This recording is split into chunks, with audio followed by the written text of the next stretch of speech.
નમસ્કાર, હું છું કેતન અને આપ જોઈ રહ્યા છો CB24। 31મી ડિસેમ્બરને લઈ અને જામનગર પોલીસ એક્શન મોડમાં આવી ગઈ છે। પોલીસે કોમ્બિંગ હાથ ધર્યું છે। 31ને લઈ અને જામનગર પોલીસ એક્શન મોડમાં આવી ગઈ છે તો બેફામ બનેલા નબીરાઓને ડામવા માટે શહેરમાં નાઇટ પેટ્રોલિંગ સાથે ખાસ ડ્રાઈવનું આયોજન કરવામાં આવ્યું હતું।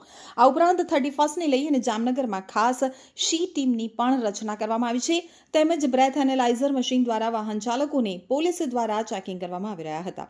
આ ડ્રાઈવમાં ખાસ શહેરના DYSP Jayvirsinh Zala, city B police સ્ટેશનના પીઆઈ પીપી તેમજ પીએસઆઈ એમવી મોઢવાડિયા સહિતનો પોલીસ સ્ટાફ દ્વારા શહેરના મુખ્ય માર્ગો ઉપર ફૂટ પેટ્રોલિંગ કર્યું હતું।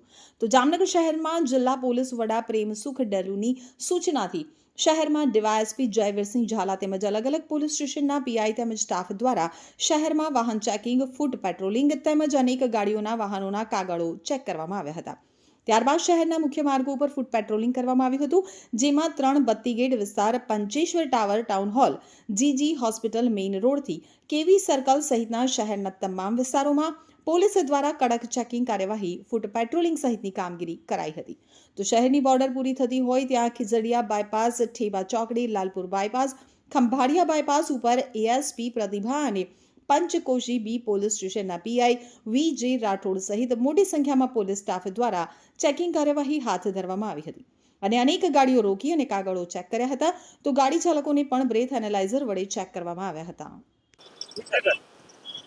આજરોજ જામનગર શહેર વિસ્તારમાં આવનાર 31 ડિસેમ્બરને અનુલક્ષીને જેટલા પણ વાહન ચાલકો છે તેમના દ્વારા કોઈ કેફી પદાર્થ પીધેલો છે કે કેમ અથવા તો કોઈ પણ ડ્રગ્સનું કોઈ સેવન કરેલું છે કે કેમ તે બાબતનું ચેકિંગ હાથ ધરવામાં આવી રહ્યું છે।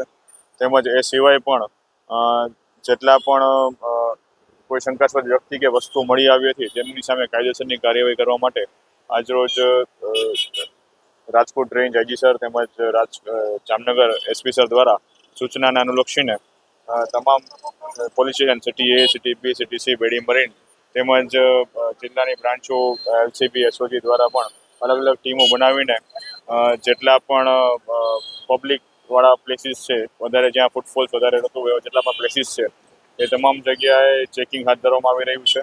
કોઈ પણ પ્રકારનું ગુનાહિત કૃત્ય જણાય આવ્યાથી કાયદેસરની કાર્યવાહી કરવામાં આવશે।